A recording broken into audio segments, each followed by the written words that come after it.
फरार असताना सुद्धा दाखवला गेला फक्त फरार तिथंच होता. सगळे क्राईम ते करत होता. त्याच्यावर 7-8 प्रकारचे गंभीर गुन्हे आहेत आणि आता खुनाचा गुन्हा आहे. अटक म्हणजे आणखीन एक आरोपी तर फरारच आहे आणि सीडीआर नुसार निघणारे किंवा त्यांना मदत करणारे जे कोणी असतील त्यांना पण यामध्ये सहआरोपी करावं असं वाटतं आणि कठोरात कठोर शिक्षाही त्यांनाही द्यावी. प्रशासनाने पोलीस यंत्रणेनं ज्या ती त्यावेळेस जर शिक्षा दिली तर हे घटना पुढे घडणार नाहीत. पण होतंय काय, कुणाच्या तरी आश्रयाखाली कुणाच्या तरी अभयानं ह्या गोष्टी इतक्या दडपवल्या जातात जेणेकरून ह्या अशा चुकीच्या घटना घडतात, हत्या होतात. आताच छत्रपती संभाजीनगर मधला जनआक्रोश मोर्चा संपलाय आणि आपल्यासोबत स्वर्गीय संतोष देशमुख यांचं कुटुंब आहे, त्यांचे बंधू आहेत धनंजय देशमुख. आता तपासाचा वेग म्हणजे मुख्यमंत्र्यांनी निवेदन देताना असं सांगितलं की आम्ही कोणाला सोडणार नाहीत, पण आणखी एक जण फरार आहे. हा, ते फरार आहे. त्याच्यातनं एक बोध घेतला पाहिजे सगळ्यांनी, पोलीस प्रशासनाने आणि यंत्रणेने, की ह्या आरोपी 40 दिवस गटत नाही, सापडत नाही प्रशासनाला, कुणालाच, कुठल्याच यंत्रणेला. म्हणजे हा आरोपी किती सराईत आहे आणि त्याच्यावर पहिले पण 307 गुन्हे आहेत, पहिले पण हाफ मर्डरचे गुन्हे आहेत.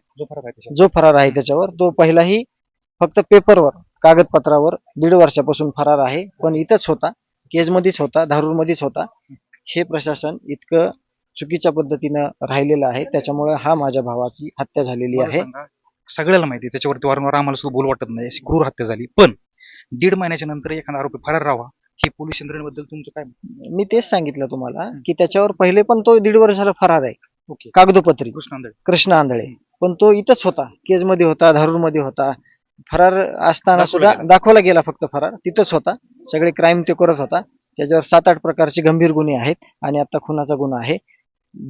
प्रशासनाने पोलीस यंत्रणेनं ज्या ती त्यावेळेस जर शिक्षा दिली तर हे घटना पुढे घडणार नाहीत. पण होतंय काय, कुणाच्या तरी आश्रयाखाली कुणाच्या तरी अभयानं ह्या गोष्टी इतक्या दडपवल्या जातात जेणेकरून ह्या अशा चुकीच्या घटना घडतात, हत्या होतात, हाफ मर्डर होतात, चोऱ्या होतात, डाके पडतात, खंडणीचे गुन्हे होतात. आणि हे पुन्हा एखाद्या गरीबाला, जसं की आमचं कुटुंब आहे, त्याला भोगायचं येतं आणि त्याची कमी कशातनंच भरून निघत नाही.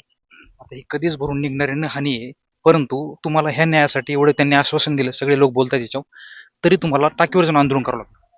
मी ज्यावेळेस हा ना, म्हणजे अस्वस्थ होत झालो, मला ज्यावेळेस तपासाबद्दल काही माहिती कळना झाली किंवा मला वाटलं की आता न्यायाच्या भूमिकेत सगळेच आहेत पण न्याय मिळणार का नाही, मग मी भावाला उदार झालेलो आहे.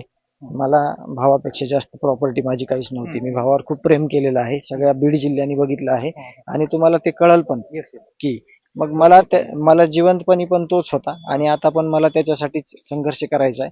या संघर्षात जर मी माझ्या भावाला नाही देऊ शकलो तर मी माझ्या स्वतःला कशासाठी ठेवू, माझा उपयोग काय होणार.